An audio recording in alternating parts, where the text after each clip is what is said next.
In the dim flicker of a lantern's glow, deep within the shadowed confines of a forgotten attic in rural Georgia, a dusty wooden box creaked open after more than a century of silence. Inside lay yellowed pages, brittle as autumn leaves, filled with sketches of twisted limbs and frantic notes scrawled in a child's hand.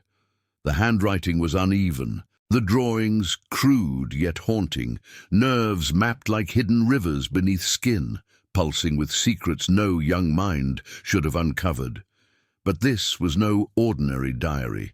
It was a testament to forbidden knowledge, born in the heart of a plantation where curiosity was a crime punishable by the whip.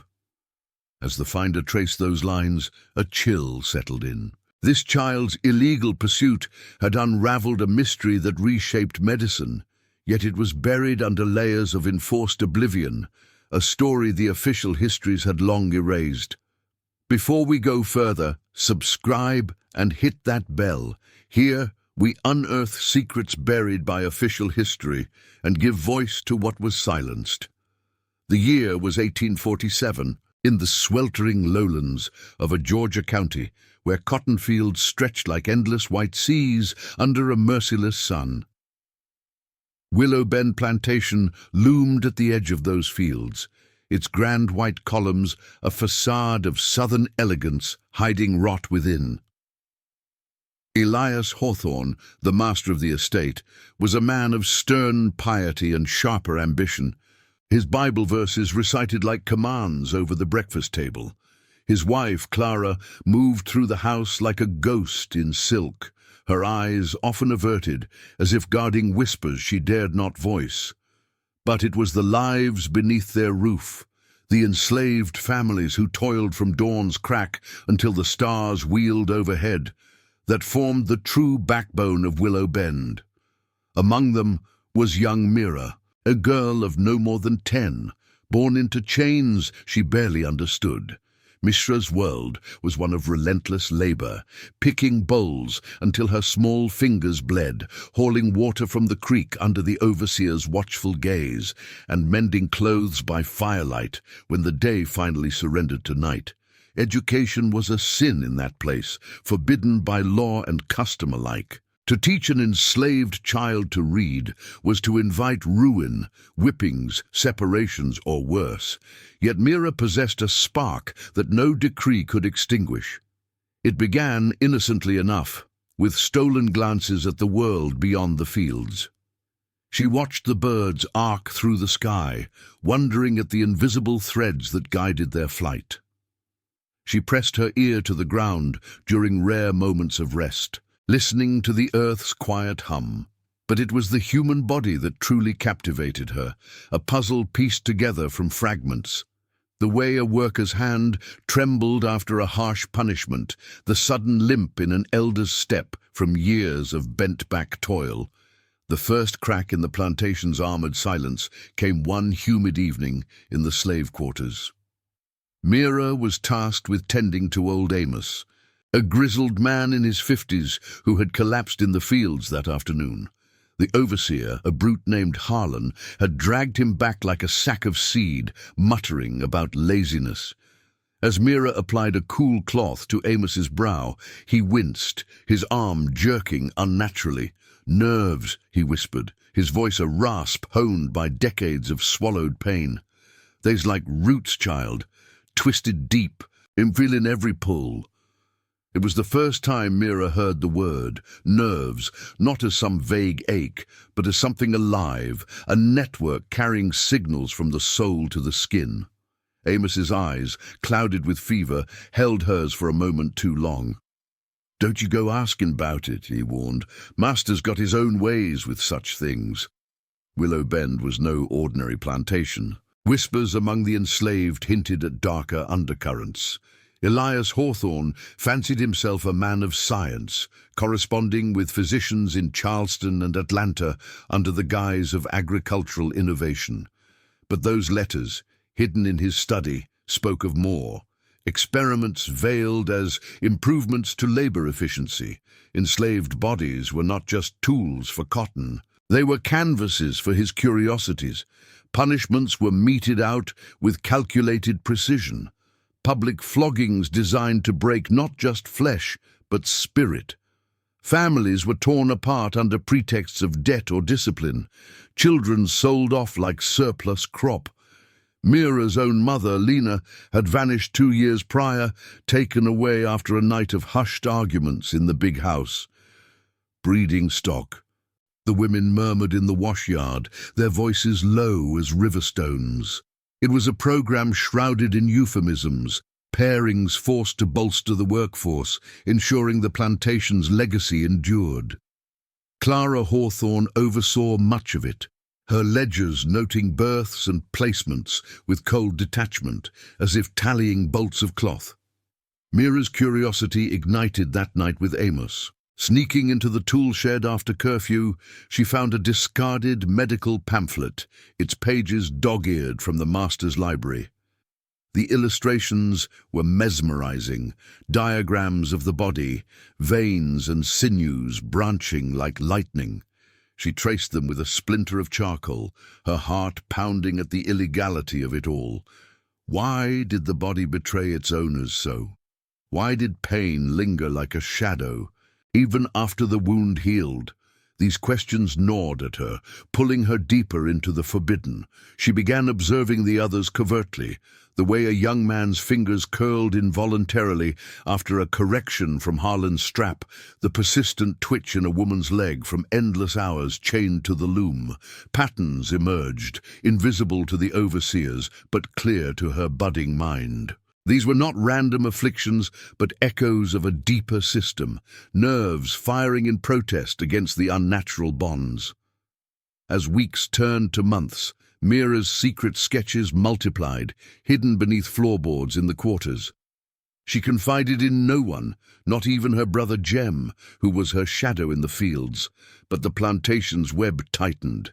Elias noticed the subtle shifts, a worker enduring pain without outcry or recovering from ailments that should have felled them. His own pursuits grew bolder.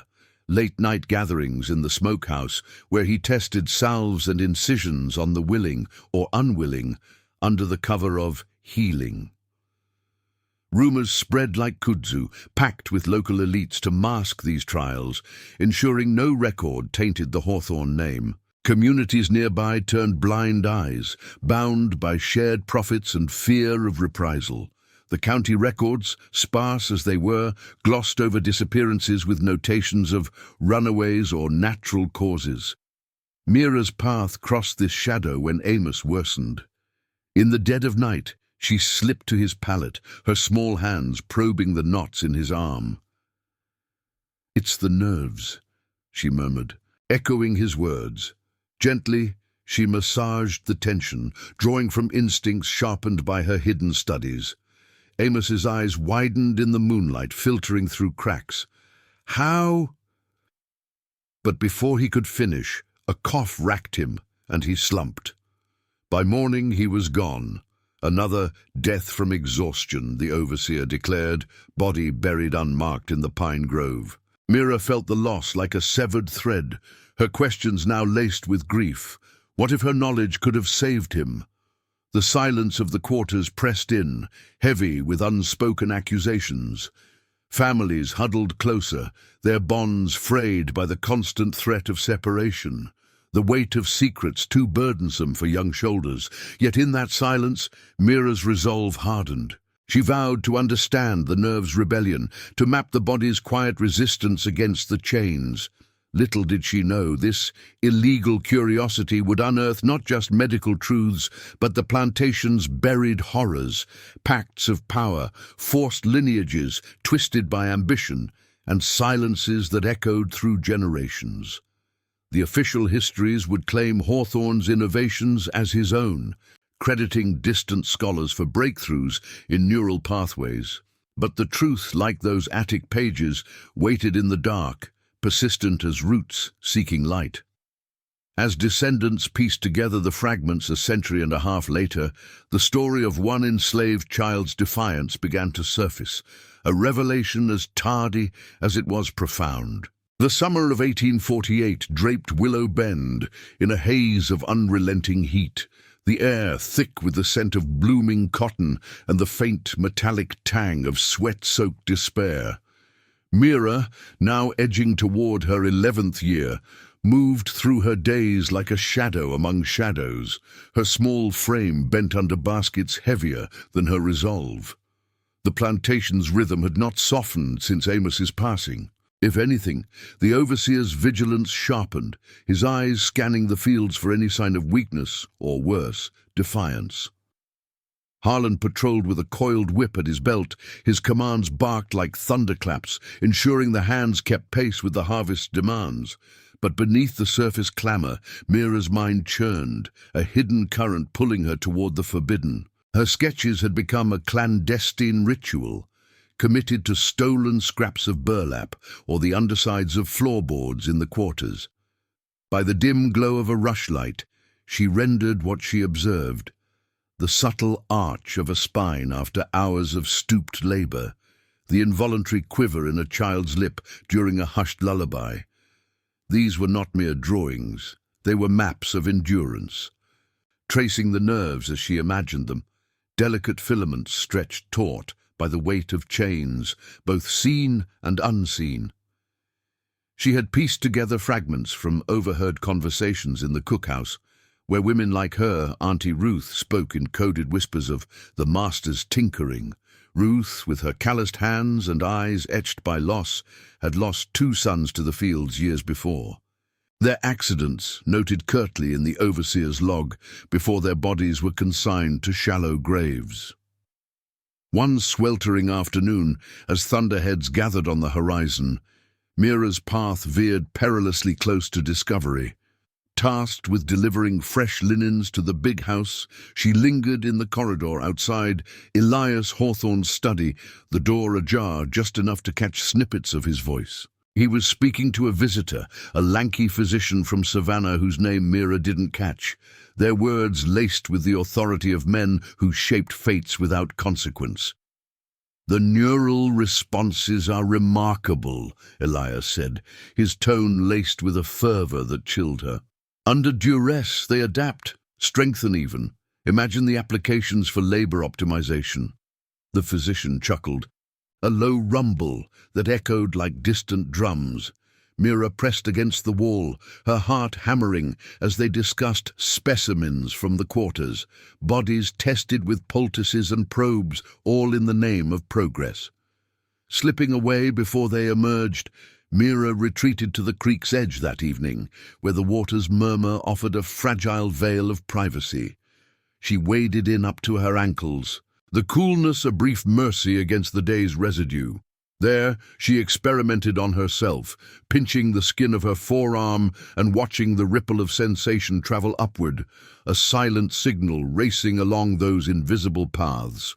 Why did pain echo so persistently, she wondered, long after the cause faded? It was as if the body remembered, a quiet archive of every imposition. Her thoughts drifted to her mother, Lena, whose absence hung like a spectre. The women said Lena had been selected for the Hawthorns' breeding arrangements, a systematic effort to perpetuate the workforce without the expense of purchase.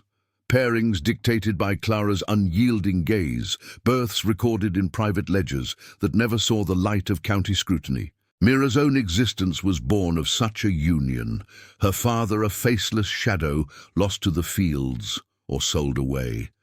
The knowledge twisted in her gut, fueling her determination to understand the body's betrayals. Back in the quarters, the night brought no respite. Jem, her brother, barely 8 and already marked by the overseer's strap for a dropped basket, curled beside her on their shared pallet. "Mira, why you always drawing in the dark?" he murmured, his voice thick with sleep. She hushed him, glancing toward the door where the night watchman patrolled. "It's for keeping us whole," she whispered, though the words felt heavier than truth.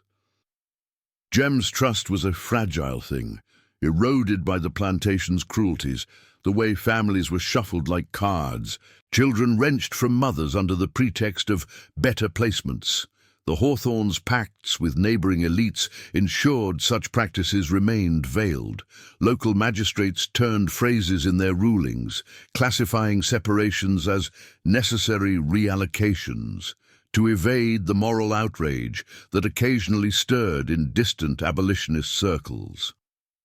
As the weeks blurred into a relentless cycle, Mira's observations deepened, uncovering patterns that whispered of the plantation's concealed machinery. She noted how certain workers, those subjected to Elias's treatments in the smokehouse, emerged with altered gaits, not broken but recalibrated, their movements more mechanical, as if the nerves had been rewired to suppress rebellion. One such was Silas, a broad-shouldered man in his 30s who had once sung spirituals under the moon to lift the quarter's spirits. After a healing session following a minor infraction, his voice fell silent, his hands steady, but his eyes vacant, like a puppet with cut strings. Mira watched him from afar, sketching the subtle tremor in his jaw, the way his fingers flexed without purpose. It was abuse masked as benevolence, a program to forge unbreakable laborers from human frailty. The tension crested one fog-shrouded dawn when Harlan gathered the hands for the morning muster. Elias stood on the porch, his silhouette stern against the rising light, announcing a new initiative for efficiency. Whispers rippled through the crowd, more pairings, more separations, all to sustain Willow Bend's yield amid falling cotton prices. Clara observed from a window, her face impassive, the architect of lineages that bound generations in silence. Mira, clutching her hoe, felt the weight of it all, the unspoken complicity of the community where survival demanded averted eyes and sealed lips. Records from the county courthouse, if they existed at all, would sanitize these truths, attributing plantation prosperity to divine favor or shrewd management, erasing the human cost etched in trembling limbs and fractured families. In the quiet hours that followed, Mira retreated to her hiding place beneath the floorboards, adding to her growing archive. A new sketch emerged, nerves as a web of resistance, coiling against the forces that sought to still them. Grief for Amos mingled with fear for Jem, whose cough had begun to mimic the old man's rasp. She pressed a hand to her brother's forehead, feeling the heat of unspoken illness, and vowed silently to unravel the body's secrets before they claimed another. Yet the plantation's shadows lengthened, pacts and silences weaving tighter, as if the very earth conspired to bury her pursuit. Unbeknownst to her, Elias's correspondence had already begun to echo her discoveries in academic circles, his letters crediting observations from the fields, without a nod to their true source. The official narrative was forming, one that would eclipse a child's illegal spark, consigning it to oblivion for generations. But persistence, like those hidden filaments, endured. In the attics of memory, where descendants sifted through faded papers a century and a half later, Mira's lines would resurface, not as footnotes, but as the foundation of revelations long overdue. The nerves she mapped spoke of more than anatomy. They chronicled a system's cruelty, the quiet rebellion of the oppressed, and the tardy justice of truths unearthed from the dark. Autumn deepened over Willow Bend in 1848, the cotton bolls ripening to a ghostly pallor under skies bruised with gathering storms. The fields, once a sea of white promise, now bowed under the weight of harvest, each picked fiber a testament to the unyielding grip of the hawthorns. Mira navigated this landscape with a quiet vigilance, her steps measured to avoid the crunch of dry leaves that might betray her solitary wanderings. The overseer's patrols had intensified since the new initiative, Harlan's shadow stretching long across the rows like a harbinger of further impositions. Yet in the stolen interstices of her labor, pauses to catch breath or mend a torn sack, Mira's mind wove through the intricacies of the body she was beginning to decipher, her illegal pursuit a fragile flame against the encroaching dark. Her archive beneath the floorboards had grown, a clandestine codex of observations rendered in hasty lines and cryptic notations.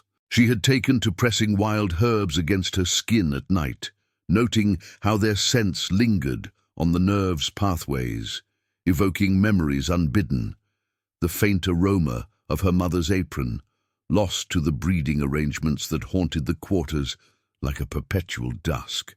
These pairings, orchestrated with clinical detachment, were the plantation's unspoken engine, designed to replenish the labor force without the scrutiny of external markets. Clara Hawthorne, with her ledger of calculated unions, ensured that bloodlines intertwined in ways that bound loyalty or despair to the soil. Descendants of these forced legacies carried invisible scars, their ancestries a tangled web, obscured by official tallies that spoke only of increases in holdings, never the human fracture beneath. One crisp morning, as frost rimed the edges of the big house's veranda, Mira was summoned to the kitchen for an unusual task, preparing a poultice under the cook's supervision for Elias's latest patient.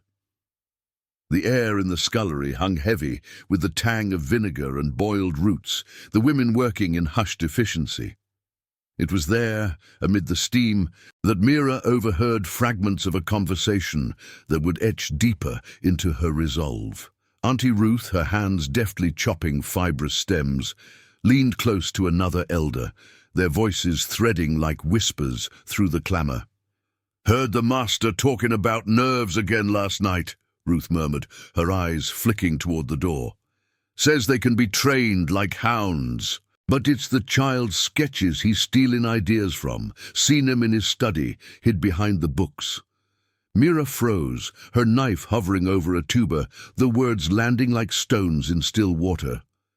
How could her secret have breached the quarters?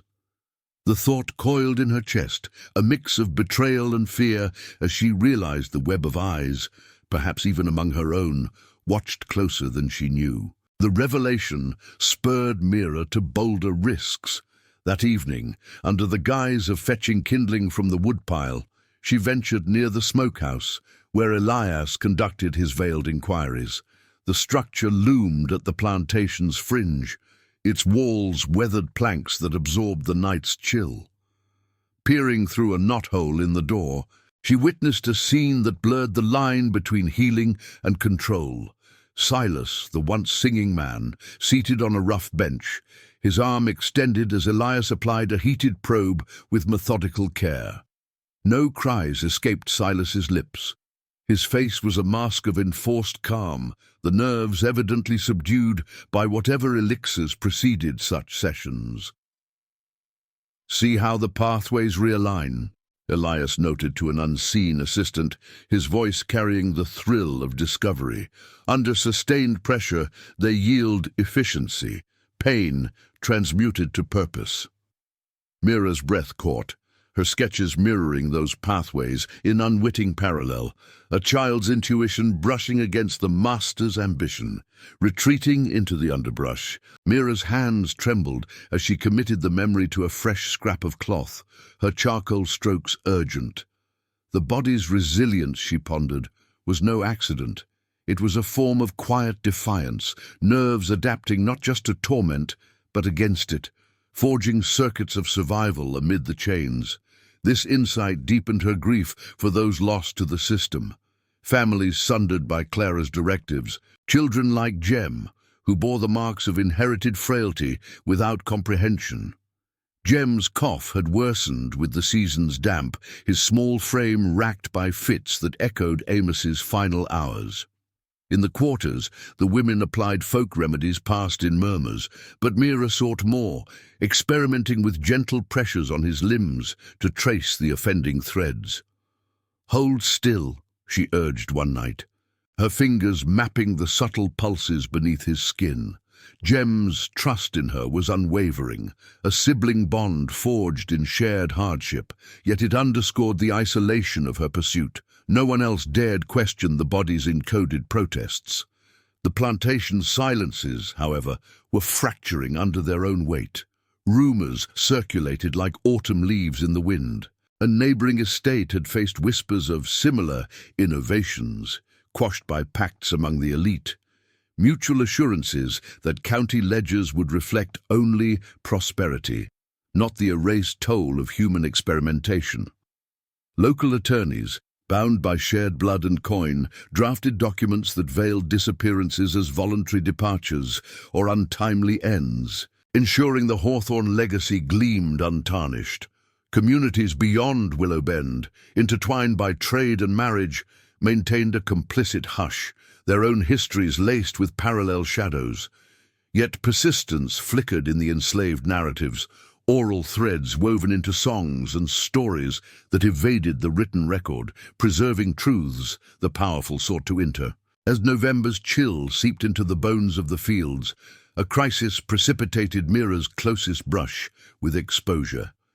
During a rare communal meal in the yard, rations of cornmeal and salt pork doled out under Harlan's glare, Jem collapsed mid-bite, his body convulsing in a seizure that silenced the gathering. Panic rippled through the crowd as the overseer loomed, his judgment swift. "Weak stock! Take him to the smokehouse for mending!" Mira lunged forward, her voice breaking the stunned quiet. "It's the nerves, sir, not weakness. Let me show you." The words escaped before reason could tether them, her small hands gesturing as if to diagram the invisible. Harlan's eyes narrowed, the whip uncoiling in his grip, but Elias, drawn by the commotion, intervened with a raised hand. "The girl speaks of nerves? Interesting. Bring her and the boy to my study at dawn." That night, terror and determination warred within Mira as she gathered her hidden sketches, bundling them into a makeshift satchel. The quarters thrummed with unspoken dread. Families drawing closer in the fire's glow, their faces etched with the cumulative weight of silenced generations. Ruth pulled Mira aside, her grip firm. "Child, you've stirred the hornet's nest. The Master's packs run deep. Don't let them twist your light into their shadow." Mira nodded, the advice sinking like roots, yet her curiosity burned brighter, a beacon against the encroaching oblivion. By morning's light, as she approached the big house with Jem limp in her arms, the plantation's buried mechanisms loomed larger, their secrets poised on the edge of revelation or ruin. In the years that followed, Elias would mine her insights, channeling them into missives that propelled neural understandings into medical annals, all attributed to his solitary genius.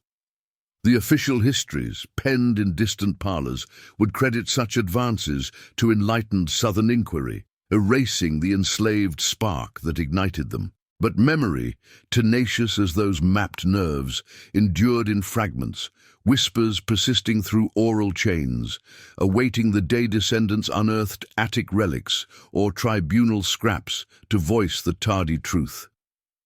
Willow Bend's silences, once ironclad, began to crack under the pressure of one child's forbidden gaze, a defiance that echoed across the chasm of time. Now, I invite you to leave in the comments where you are watching from and the exact time you are hearing this story. I want to know how far these silenced reports reach. The dawn light filtered through the big house's lace curtains like a reluctant witness, casting elongated shadows across the polished oak floors of Elias Hawthorne's study. Mira stood rigid, her brother's slight form cradled in her arms, his breathing shallow and ragged against her chest. The room smelled of aged leather and ink, shelves groaning under volumes of anatomy texts pilfered from distant libraries, their spines whispering promises of knowledge denied to her world. Elias paced before his desk, his frock coat impeccable despite the hour, eyes appraising the pair with a mix of curiosity and calculation. Clara lingered in the doorway, her silhouette a pale spectre, ledger tucked under one arm, as if ready to record whatever transpired. "Speak, girl," Elias commanded, his voice measured, gesturing to a worn leather chair that Mira had never imagined occupying. She eased Jem onto it, his eyelids fluttering in uneasy sleep, before turning to face the master. The weight of the quarter's eyes, Ruth's warning still echoing, pressed on her, but the fire of her pursuit burned steady. "It's the nerves, sir," she began, her words halting yet precise, drawn from nights of hidden scrutiny. They twist under the load, like vines caught in a storm. Jem's got a knot here. She pointed to his temple, then traced an invisible line down his arm. Running from the hurt in his chest, press it gentle, and it eases the fire. Elias's brow arched, a flicker of intrigue softening his stern features. He stepped closer, peering at Jem's pallid face, then at Mira, as if seeing her anew, not as chattel but as an anomaly in his ordered domain. "And how does a field hand come by such notions?" he probed, his tone laced with the authority of one who presumed all insights his by right. Mira hesitated, the bundled sketches heavy against her side, concealed in the folds of her apron. To reveal them was to invite ruin, yet silence felt like complicity in Jem's suffering.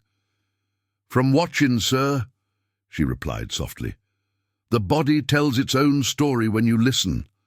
After Amos, after the fields take their toll, the nerves remember. They map the pain, show where it's hidin'." The master circled her slowly, his gaze dissecting, much like the diagrams in his books.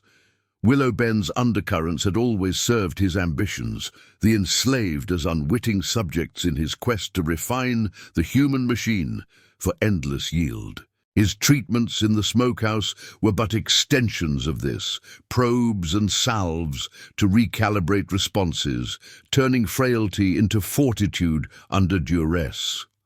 Local pacts with fellow planters and the county's legal minds ensured these pursuits remained veiled. Affidavits framed any anomalies as providential recoveries, erasing traces of coercion. Communities bound by cotton's bounty averted their gaze, their own silences a shield against the moral tempests brewing in northern presses.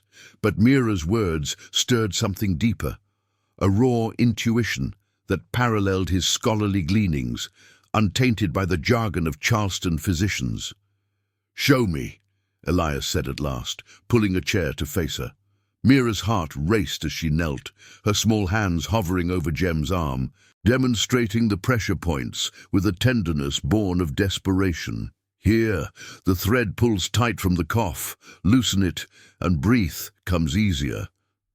As if in response, Jem stirred, a faint sigh escaping his lips, color creeping back into his cheeks. Elias watched, transfixed, his mind already weaving her demonstration into his framework. "Remarkable," he murmured, jotting notes on a fresh sheet. "The neural lattice under chronic strain, adapting, rerouting. You've observed what volumes only hint at." He did not ask her source. In his world, such sparks were resources to harvest, not origins to credit. Clara interjected then, her voice a cool undercurrent. "The boy needs rest, Elias, and the girl, her duties await." But the master waved her off. His ambition ignited. Over the following days, Mira found herself summoned repeatedly, not to the fields, but to the study's periphery, fetching herbs, observing as Elias replicated her touches on other patients. Silas was among them, his vacant stare unbroken as the master probed deeper, crediting Mira's methods to his own ingenuity in private letters dispatched northward. These correspondences, sealed with wax and ambition, described innovations in peripheral responses, poised to influence medical discourse on nerve regeneration. Yet the human toll mounted unseen. Families in the quarters whispered of accelerated pairings to replace those mended beyond use. Clara's ledgers swelling with entries that masked the engineered lineages binding souls to the land. Mira navigated this precarious elevation with guarded steps, her illegal curiosity now entangled in the plantation's machinery. She slipped moments to expand her archive, sketching Elias's tools alongside her own mappings. Nerves as resilient networks coiling against imposed limits. Grief shadowed her progress. Jem improved under her care, but the quarters bore fresh wounds. A young woman, Etta, vanished one night after refusing a dictated union. her absence chalked up to a runaway in the overseer's sparse report. The community huddled tighter, oral tales threading warnings through lullabies, preserving what ledgers erased. Ruth pulled Mira aside during a rare wash day, her voice a gravelly plea. "You're dancing on the edge, child. The master's taken your light, but it'll blind you if you're not careful. Remember Lena, your ma." She questioned once, and the silence swallowed her. The warning lingered as autumn yielded to winter's bite, the fields fallow under frost-laced skies. Harlan's patrols grew erratic, his suspicions piqued by Mira's absences, though Elias's protection shielded her, for now. In the study, sessions intensified. Elias pressed her for details on chronic tremors, drawing parallels to his smokehouse trials. "The nerves, you see, are the body's silent sentinels," he lectured, echoing her unspoken thoughts. "Under the right guidance, they can be allies in endurance." Mira nodded, masking her revulsion at the euphemism, the guidance that twisted bodies into compliant tools, families into perpetuated chains. Her own lineage, born of such arrangements, fueled a quiet rage. She traced her sketches with fiercer lines, envisioning nerves not just enduring, but rebelling, signals of a deeper will unbroken. By early 1849, the plantation's facade cracked under accumulating strains. Whispers of external scrutiny reached even Willow Bend, a distant abolitionist pamphlet decrying Southern efficiencies as veiled barbarity. Elias redoubled his pacts, hosting discreet gatherings with neighboring elites in the parlor, their toasts to progress drowning out the quarter's muffled sobs. County records, curated by complicit hands, sanitized the era. Plantation yields, attributed to soil and providence, innovations to enlightened minds. But in the shadows, Mira's insights seeped into Elias's work, her child's gaze unlocking patterns of neural plasticity that would later underpin medical treatises on recovery from trauma, truths credited to white-coated savants, the enslaved origin buried like so many unmarked graves. One stormy eve, as thunder rattled the big house's windows, Elias presented Mira with a bound journal, his, not hers, filled with diagrams that mirrored her hidden ones. "Contribute," he urged, quill in hand. "Your observations refine this." Temptation warred with caution. To etch her knowledge there was to surrender it, yet to withhold risked gems' fragile gains. She added tentative lines, her touch light as a whisper, mapping the body's quiet protests against the system's grasp. Outside, the rain lashed the fields, washing away traces of toil, but not the persistent undercurrents, of betrayal, endurance, and the silences that cloaked generations. As descendants would later unearth these intertwined relics in attic dust or forgotten correspondence, the tale of Mira's forbidden spark emerged, a tardy beacon illuminating the erased foundations of progress. The nerves she decoded spoke volumes, of resilience forged in oppression, of truths silenced by power, and of justice that, though delayed, pierced the veil of oblivion like roots through unyielding earth. Willow Bend's legacies, once interred, began to stir, their revelations a melancholic echo across the divide of time. Winter's grip tightened on Willow Bend through the early months of 1849, the frost etching crystalline patterns on the big house's windows, like fragile warnings of the fractures beneath. Mira's days blurred into a tense duality. Mornings in the fields, where Harlan's lash cracked like judgment over laggard hands, and afternoons in the study's stifling warmth, where Elias dissected her insights with the precision of a surgeon's blade. The journal he had thrust upon her lay open on the desk, its pages a battlefield of borrowed knowledge, her intuitive mappings refined into his clinical script, nerves rendered as efficient conduits rather than the body's defiant whispers. She contributed sparingly, her additions veiled in hesitation, each stroke a concession that gnawed at her core. Jem's health steadied under the stolen applications of her methods, his cough reduced to a faint echo, but the cost loomed in the shadows of the quarters, where eyes followed her return with mixtures of awe and accusation.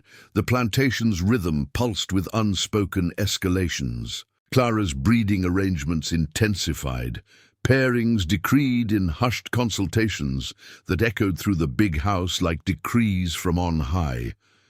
Women like Etta's sister, now burdened with an unwanted union, moved through their labors with hollowed gazes, their wombs conscripted to the Hawthorne legacy. These programs, masked as pragmatic necessities amid economic strains, wove bloodlines into the soil's unyielding claim. Children born to sustain the fields, their ancestries a labyrinth of forced intimacies never acknowledged in county annals. Elias justified it in private mutterings, linking endurance to neural fortitude, as if the body's adaptations could be bred into submission. Local elites, bound by pacts sealed over brandy and smoke-filled parlors, ensured silence.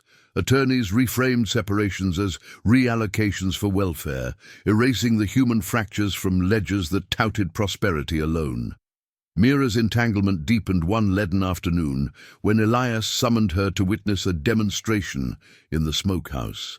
The air inside hung thick with the acrid residue of prior sessions, herbs charred and tools glinting dully on a scarred table. Silas sat chained to a post, his once vibrant frame gaunt, eyes distant as Elias applied a variant of Mira's pressure technique, now augmented with a heated clamp, to test resilience. "Observe the rerouting," Elias instructed, his voice clinical as Silas's arm jerked under the imposition.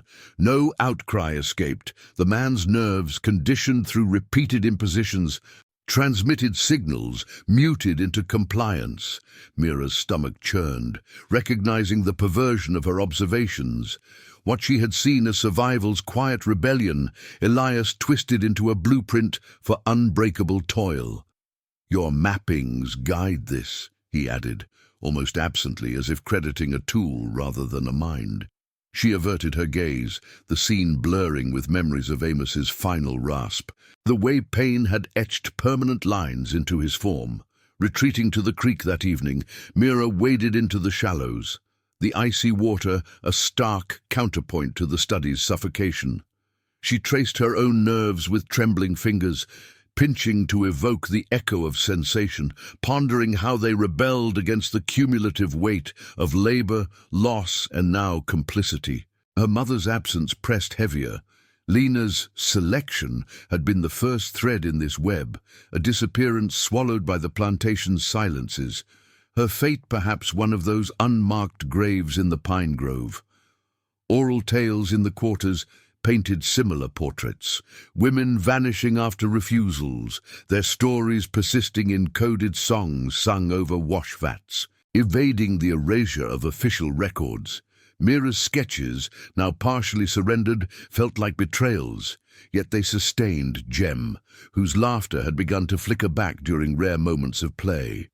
The sibling bond, forged in shared palettes and whispered secrets, anchored her amid the unraveling. Tension crested as spring's tentative buds pierced the frost-hardened earth. Harlan, ever the enforcer, cornered Mira during a midday break in the fields, his breath sour with chew. "Heard you're the master's pet now, girl? Teaching tricks in that fancy room while we bleed out here." His words dripped venom, eyes scanning for weakness, but Mira met his stare, her small frame unyielding. "Ain't tricks, it's knowing the hurt," she replied, voice steady despite the fear coiling in her gut. The overseer laughed, a bark that scattered birds from the fence line, but the encounter rippled outward. Whispers in the quarters turned sharper.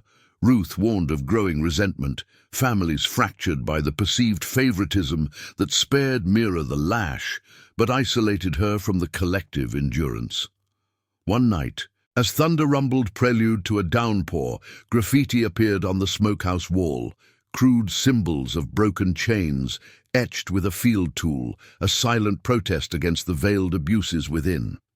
Elias's ambition swelled with the warming air, his letters to medical circles multiplying, laced with descriptions of neural plasticity under controlled adversity that unknowingly echoed Mira's core revelations. He hosted a discreet conclave of regional physicians. Willowbend's parlor transformed into a forum for shared advances, where pacts were reaffirmed over maps of nerve pathways. Clara facilitated, her ledgers now cross-referenced with anatomical notes, blending lineage management with bodily optimization. The gathering's aftermath brought scrutiny. A worker, emboldened by the symbols, refused a pairing, leading to a public correction that left vestiges of torment in his gait. Another pattern for Mira to map in secrecy, her archive reclaimed and hidden anew beneath the floorboards. The incident stirred the community. Oral histories, passed in hushed circles around evening fires, wove Mira's name into tales of quiet defiance, preserving what power sought to enter. As May unfolded in blooms of wild azalea, a personal crisis shattered Mira's fragile equilibrium. Jem, venturing too near the overseer's path during a chore, earned a swift reprimand, a cuff that reignited his old tremors, his small body convulsing in the dirt. Mira rushed to him, applying her techniques amid the gathering hands, but Harlan dragged the boy away, declaring him unfit for duty. Bound for the smokehouse under Elias's orders, Jem's cries pierced the air, pulling Mira into a desperate pursuit. Bursting into the study unbidden, she confronted the master, sketches spilling from her apron like accusations. "You can't. He's just a child. The nerves need time, not your probes." Elias paused, quill mid-stroke, his face a mask of calculated empathy. "Then demonstrate fully, girl. Prove your worth, or he joins the others in correction." The hours that followed blurred into a harrowing vigil in the smokehouse, Mira guiding Elias's hands on Jem's form, her voice a steady thread amid the shadows. The boy's tremors eased under her direction, nerves coaxed back from the brink, but the intimacy of the act hollowed her. Her knowledge, once a private sanctuary, now a currency in the plantation's grim economy. Emerging into the twilight, Jem in her arms, Mira felt the weight of fractured trust. The quarter's eyes held not gratitude, but wariness, as if her light had dimmed in the master's grasp. Ruth enveloped them in silence that night, murmuring of ancestors who had mapped stars in secret, their persistence a counter to the silences imposed.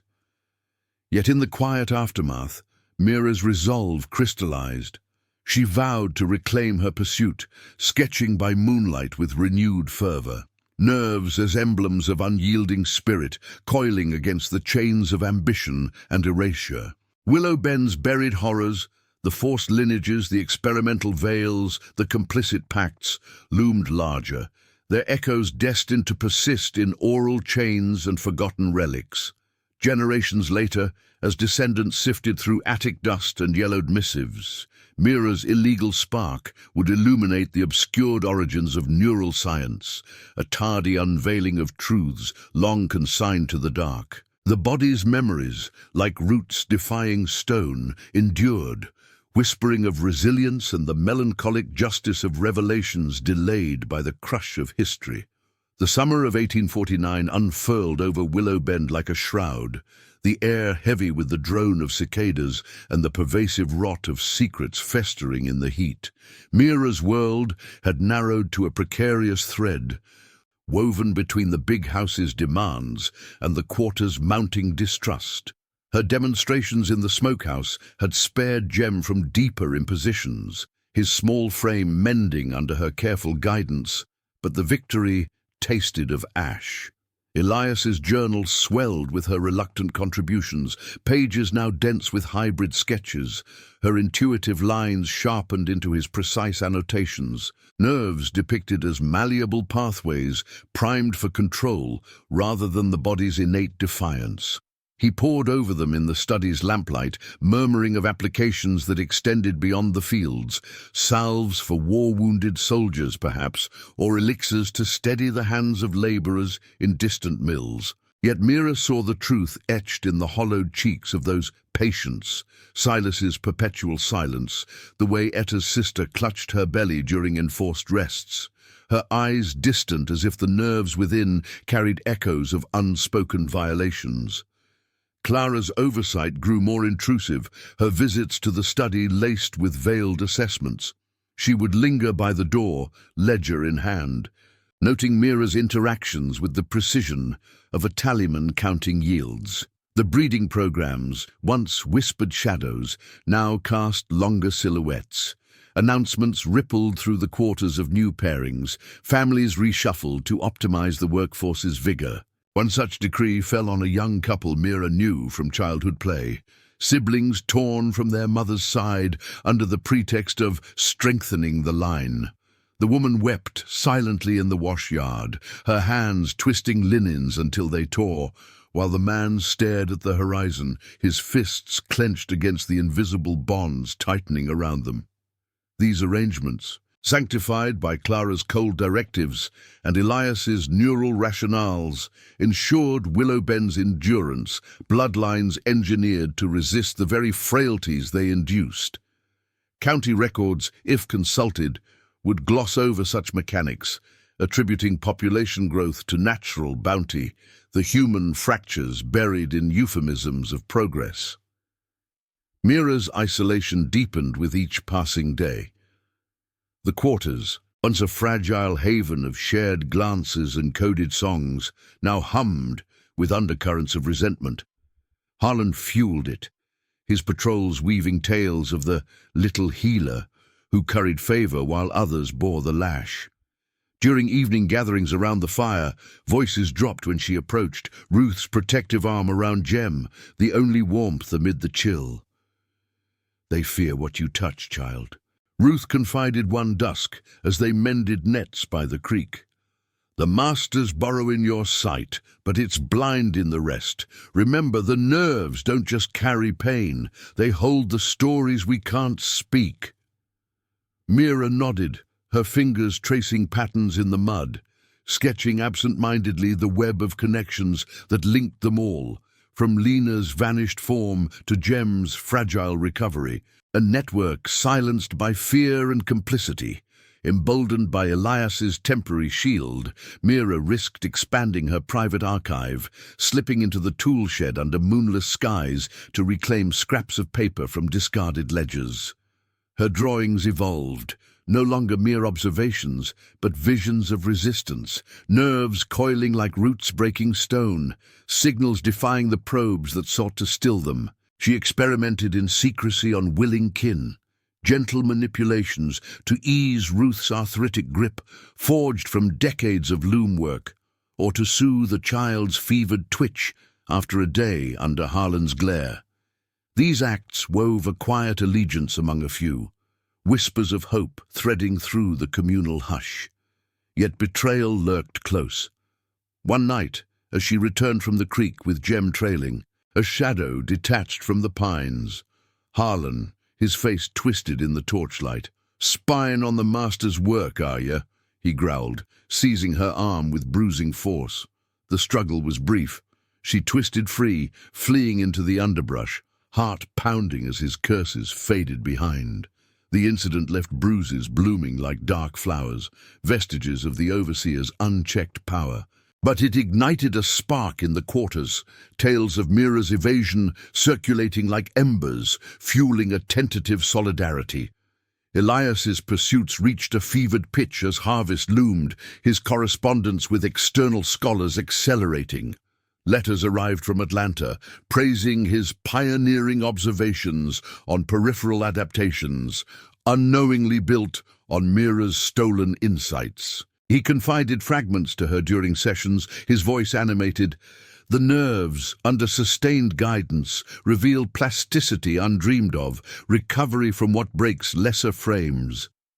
But the human cost mounted invisibly. A man from the outer fields, subjected to an experimental tonic after a mishap, emerged with a limp that no pressure could unwind.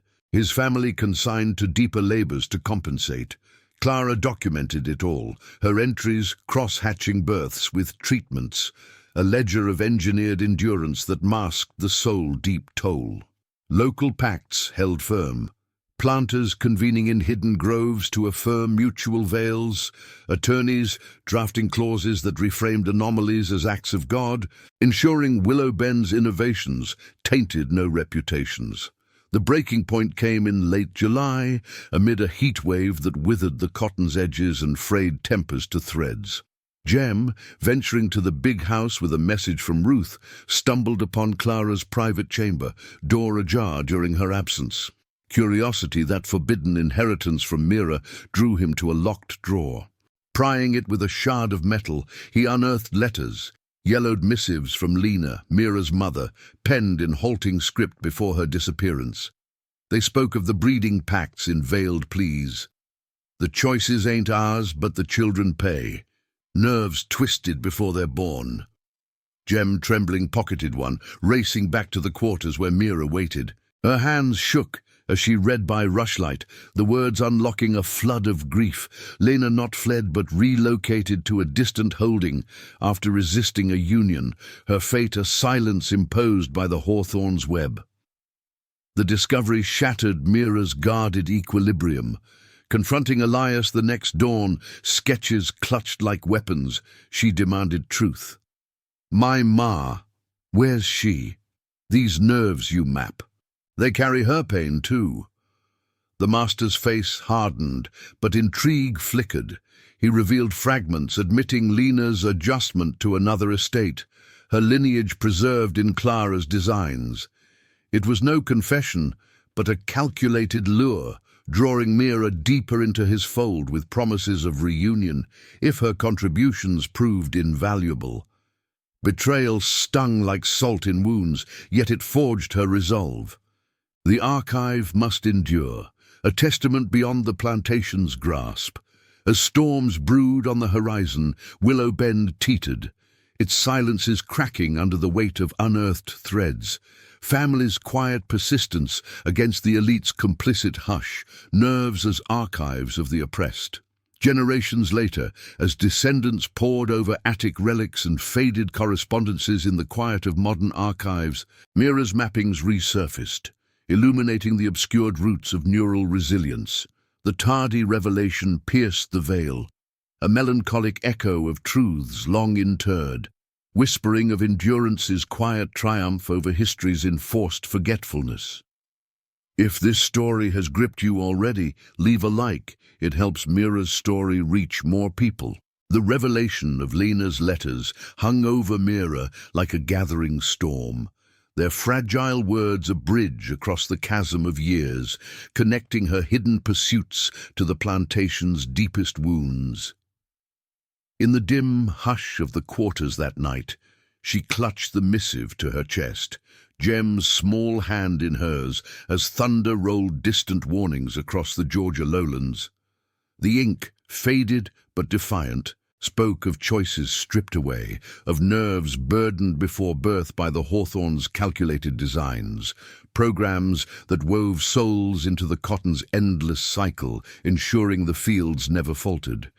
Mira's mother had resisted, her pleas for freedom silenced not by flight, but by relocation to a shadowed corner of the Hawthorne network, her body consigned to perpetuate the legacy in isolation. Grief twisted in Mira's gut, a neural echo amplifying the pain she had mapped so meticulously, turning her illegal curiosity from abstract wonder to a searing quest for truth. Elias's promise of reunion dangled like a poisoned lure, drawing Mira into deeper sessions over the sweltering weeks of August 1849. The study became a cage of polished wood and suppressed echoes, where she demonstrated techniques on a parade of silent figures, workers summoned under pretexts of ailment, their forms probed to test the limits of endurance.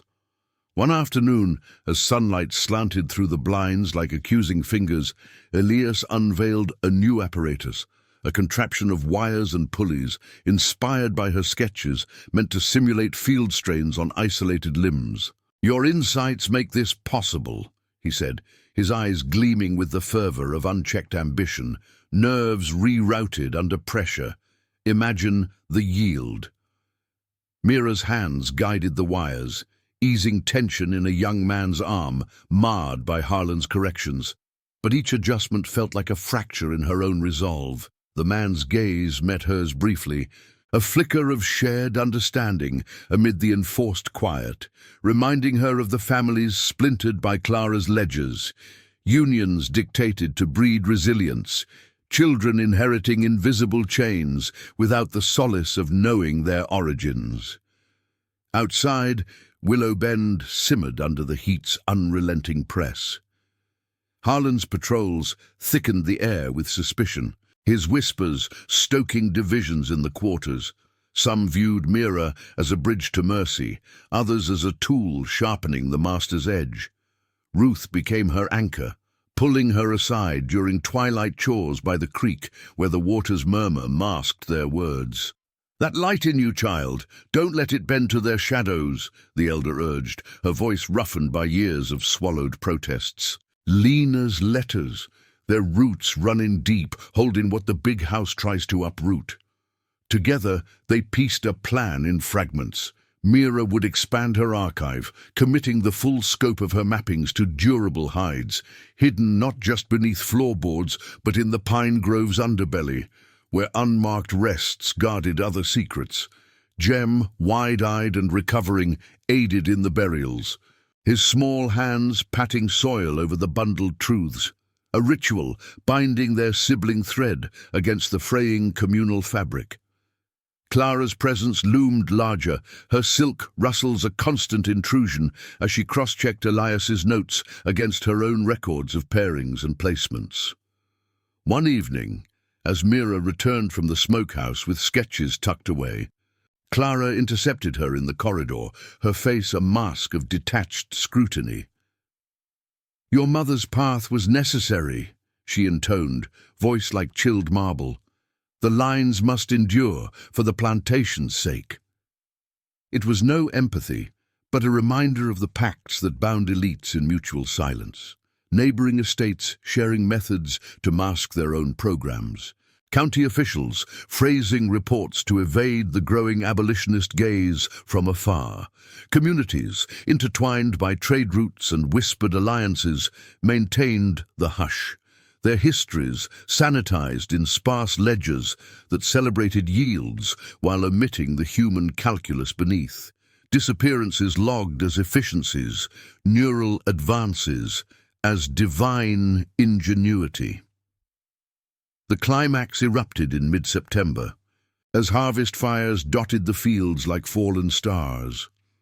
Harlan, fueled by resentment and Elias's distracted oversight, ambushed Mira near the tool shed, his grip iron on her wrist as he dragged her toward the overseer's quarters. "Time you learned your place, healer," he snarled, the threat laced with the promise of vestiges that no mapping could erase. Jem's cry pierced the dusk, alerting Ruth and a cluster of hands who surged forward in rare unison, their bodies a living barrier born of accumulated despair. The scuffle drew Elias, who intervened with a barked command, but the incident fractured the fragile veil. In the chaos, Mira glimpsed opportunity. Slipping away, she unearthed her partial archive from the study, fleeing to the pine grove under cover of night. There, by lantern's faint glow, she finalized the codex, nerves illustrated not as tools for control, but as emblems of unyielding memory, pathways preserving the silent stories of Lena, Amos, Silas, and countless others twisted by the system's grasp. Elias's rage simmered into calculation. By dawn, he declared Mira a runaway, her absence noted curtly in the logs to shield his pursuits. But whispers persisted in the quarters, oral threads weaving her defiance into the fabric of endurance, songs altered with hints of hidden maps, tales of a child's gaze piercing the dark. Clara adjusted her ledgers, accelerating pairings to fill the void.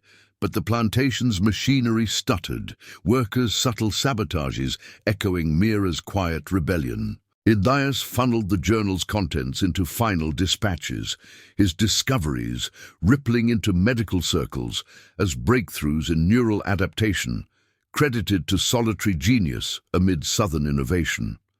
Official histories, penned in distant academies, enshrined them thus, erasing the enslaved origins, the forced lineages, the complicit pacts that veiled Willow Bend's rot. Mira's fate blurred into legend. Some said she reached northern lines, her archive a seed for abolitionist inquiries. Others, that she lingered in shadows, aiding escapes with her knowledge of the body's resilient whispers. Generations passed, the plantation crumbling into overgrown ruins, its silences deepening under layers of kudzu and forgetfulness. County records yellowed in basements, glossing over the era with notations of prosperity and providence, while communities nearby buried parallel truths in averted gazes and sealed family lore. Yet memory, tenacious as those mapped filaments, endured. In the present day, a descendant, Elias Hawthorne's great-grandniece, driven by uneasy inheritances, sifted through the attic of a crumbling estate in rural Georgia. The wooden box creaked open, revealing Mira's codex alongside Elias's journal, the parallels stark under modern light. Historians pored over the finds, ossified sketches unearthed from the pine grove during a routine survey, tribunal scraps hinting at veiled complaints long dismissed. The revelations cascaded, neural science's foundations traced to an enslaved child's illegal spark, the breeding programs exposed as systematic cruelties masked by elite complicity. Descendants of Willow Bend's quarters, long scattered, gathered in quiet vigils, voicing the oral chains that had preserved the essence, persistence against erasure, faith in truths buried but unbowed. This tardy justice, emerging from archives and earth after more than 170 years, carried a melancholic weight, the cruelty of a system that devoured curiosity to fuel its own myth, the resilience of bodies and spirits that refused oblivion. Mira's nerves, those hidden rivers of defiance, unlocked not just medicine's secrets, but the profound human cost of silence. Families destroyed yet echoing in DNA and story, elites' pacts crumbling under the light of revelation. In this unearthing, the forgotten found voice, a somber reminder that history's shadows yield to those who dig deep, honoring the persistence that outlasts chains. Subscribe to the channel for more forbidden and forgotten stories. Thank you for following the case of Willow Bend Plantation. See you in the next video.